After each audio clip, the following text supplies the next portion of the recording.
അപ്പോൾ ഇവർ സംരക്ഷിക്കാൻ ആഗ്രഹിച്ച ഡീൻ്റെ അയാൾ സിദ്ധാർത്ഥൻ എന്ന് പറയുന്ന ചെറുപ്പക്കാരൻ്റെ കൊലപാതകത്തിന് ശേഷം വിളിച്ചു ചേർത്ത അനുശോചന യോഗത്തിൽ പറഞ്ഞിട്ടുള്ള പ്രസംഗം അതിൻ്റെ വെർബാറ്റം ഇന്ന് എല്ലാ മാധ്യമങ്ങളിലും ലഭ്യമാണ്. എങ്കിലും ഞാൻ പറയാം, അയാളുടെ വെർബാറ്റം എന്താണ്? അന്ന് ഏകദേശം 1:45 സമയത്ത് നമുക്ക് അസിസ്റ്റന്റുകൾ കോൾ വരുന്നു, ഹോസ്റ്റലിൽ എന്തോ പ്രശ്നം നടക്കുന്നു, ഞാൻ ചെന്നു കണ്ടു, കാര്യങ്ങൾ ബോധ്യപ്പെട്ടു. അത് നോട്ട് ചെയ്യണം. ഞാൻ ചെന്നു കണ്ടു, കാര്യങ്ങൾ ബോധ്യപ്പെട്ടു. നമ്മുടെ സർക്കാർ ആശുപത്രിയിൽ ആംബുലൻസ് വന്നു. എന്തെങ്കിലും സാധ്യതയുണ്ടെങ്കിൽ ജീവൻ രക്ഷിക്കാമെന്ന് കരുതി പെട്ടെന്ന് തന്നെ ആശുപത്രിയിൽ എത്തിച്ചു. ആശുപത്രിയിൽ എത്തിച്ച ശേഷം ഡോക്ടർമാർ മരണം സ്ഥിരീകരിക്കുന്ന സാഹചര്യമാണ് ഉണ്ടായത്. ശേഷം നമുക്ക് വേറെ മാർഗമില്ല, പോലീസിനെ അറിയിച്ചു. അതായത് മറ്റു മാർഗങ്ങളൊന്നുമില്ലാത്തതിൻ്റെ പേരിൽ പോലീസിനെ അറിയിച്ചു. പറഞ്ഞത് ഞാനല്ല, അവിടുത്തെ ഏതെങ്കിലും കോൺഗ്രസ് നേതാവല്ല, പറഞ്ഞിരിക്കുന്ന ആ സർവകലാശാലയിൽ ഉത്തരവാദിത്തപ്പെട്ട ഡീൻ തന്നെയാണ്. അതിനുശേഷം അയാൾ പറയുകയാണ് കൺക്ലൂസീവായി ആക്സിഡൻ്റാണ്, ഇത് ആക്സിഡൻ്റാണ്, ഇതിനെപ്പറ്റി ആർക്കും സംശയങ്ങൾ ധ്വനിപ്പിക്കുന്ന വാചകങ്ങൾ പറയാൻ പാടില്ല. അവിടെ വന്നിരിക്കുന്ന കുട്ടികളോട് അയാൾ തന്നെ പറയുകയാണ് ഇത് ആക്സിഡൻ്റ് ആണ്, കൺക്ലൂസീവായി പറയുകയാണ് ആക്സിഡൻ്റ് ആണ്, ഇതിനെപ്പറ്റി ആരും സംശയാസ്പദമായി ഒന്നും പറയാൻ പാടില്ല. ഞാൻ ചോദിച്ചോട്ടെ, ആ ഹോസ്റ്റലിൽ നടന്ന സ്വാഭാവികമായൊരു സംഭവമാണ് എങ്കിൽ എന്തിനാണ് അതിനെ കവറപ്പ് ചെയ്തുകൊണ്ട് ആർക്കും സംശയം തോന്നരുത് എന്ന് ഡീൻ പറയുന്ന സാഹചര്യം എന്താണ്? അപ്പോൾ ഇതിനകത്തെ മുഖ്യ പങ്കുള്ളയാൾ ഡീൻ തന്നെയാണ്. ഈ ഡീൻ എന്ന് പറയുന്ന സഖാവ് നാരായണൻ, അയാളുടെ പശ്ചാത്തലം നിങ്ങൾക്കറിയാം. ഈ സർക്കാരിൻ്റെ കാലത്ത് അനധികൃതമായി തൃശ്ശൂരിൽ അയാളൊരു ക്വാർട്ടേഴ്സ് കയ്യേറി വെച്ചിരിക്കുകയാണ്.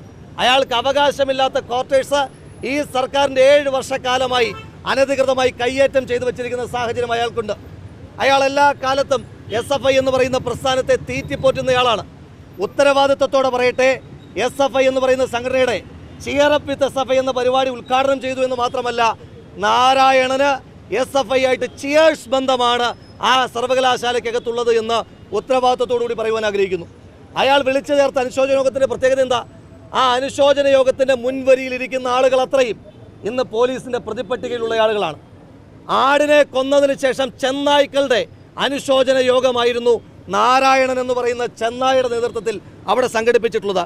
ഇതടക്കമുള്ള വിഷയങ്ങളുടെ പശ്ചാത്തലത്തിൽ ഈ അന്വേഷണത്തെ അട്ടിമറിക്കുവാൻ ശ്രമിച്ചതിൻ്റെ പേരിൽ നാരായണൻ എന്ന് പറയുന്ന ഡീനിനെ അടിയന്തരമായി പുറത്താക്കുവാൻ ഈ സംസ്ഥാന സർക്കാർ തയ്യാറാകണം. അതോടൊപ്പം തന്നെ അയാളെ പ്രതിപ്പട്ടികയിലും ചേർക്കണം.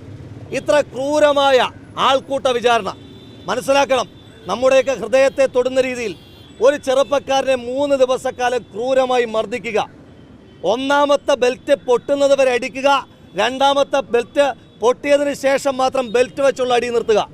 അതിനുശേഷം ആ ചെറുപ്പക്കാരനെ നിലത്ത്, ചോരയിൽ കുളിച്ച് കിടക്കുന്ന ചെറുപ്പക്കാരനെ നിലത്ത് കിടത്തിയതിന് ശേഷം ആ ചെറുപ്പക്കാരൻ്റെ ശരീരത്തിന് കുറുകെ കസേരയിട്ടിട്ട് ഇരുമ്പ് വടി കൊണ്ട് പിന്നെയും അടിക്കുക. അതിനുശേഷം ആ ചെറുപ്പക്കാരനെ ദണ്ട് വെച്ചടിക്കുക. അതിനുശേഷം കൊന്നു കെട്ടിത്തൂക്കുക. ഉത്തരവാദിത്വത്തോടു കൂടി ഒരു കാര്യം കൂടി പറയുവാൻ ആഗ്രഹിക്കുന്നു. ആ ചെറുപ്പക്കാരൻ തൂങ്ങി നിന്ന ആ തുണിക്കഷ്ണം അത് ഫോറൻസിക് പരിശോധനയ്ക്ക് വിടുമ്പോൾ സംസ്ഥാന സർക്കാരിൻ്റെ ഇടപെടൽ ഉണ്ടാകുവാൻ പാടില്ല. കാരണം അതിനകത്ത് ഉത്തരവാദിത്വത്തോടെ പറയുന്നു, ഇതിനകത്തെ പ്രതികളുടെ ഫിംഗർ പ്രിൻറ്റുകളുണ്ട്. അതിനെ മറയ്ക്കുവാൻ വേണ്ടിയിട്ടാണ് പോലീസ് ഇപ്പോൾ തന്നെ പറയുന്നത് ഈ സിദ്ധാർത്ഥൻ എന്ന് പറയുന്ന ചെറുപ്പക്കാരനെ കെട്ടഴിച്ചത് ഈ പ്രതികളാണെന്ന് പറയുന്നത് അതിനെ കവറപ്പ് ചെയ്യുവാൻ വേണ്ടിയിട്ടാണ്.